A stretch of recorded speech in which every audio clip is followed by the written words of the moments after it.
Musuh lari tunggang langgang. 400 personil pasukan setan pernah bikin OPM panik.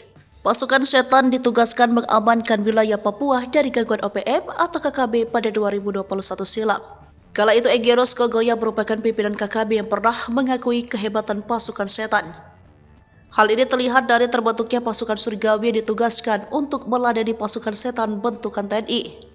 Hingga akhirnya baku tembak terjadi pada 6 Mei 2021 silam di kawasan Ilaga. Mengutip dari seraminews.com edisi 12 Juni 2021, pasukan setan merupakan julukan untuk Batalion Infanteri 315 Garuda atau Yonif 315 Garuda. Ratusan anggota dari pasukan ini pernah diberangkatkan ke Papua pada pertengahan 2021 silam. Pasukan setan punya sejarah mentereng di Indonesia, beberapa di antaranya berhubungan dengan Timor Timur dan Aceh. Sebelum terjadi baku tembak, video keberangkatan pasukan setan ke Papua pernah viral di media sosial. Mengutip tribuntimur.com, yel-yel pasukan setan diunggah oleh akun Instagram pada Minggu 2 April 2021 silam.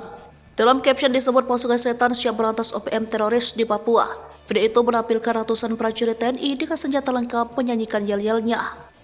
Mereka ketika itu berada di sekitar kaki gunung seperti lokasi pegunungan Papua. Musuh lari tunggang langgang, takut sama pasukan setan, teriakan prajurit TNI ini dalam yel-yelnya.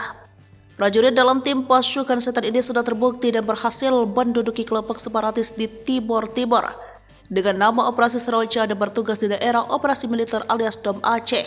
Sebelum berangkat ke Papua, pasukan setan telah dilatih menembak rundun atau sniper, bertempur hingga berpatroli di daerah hutan.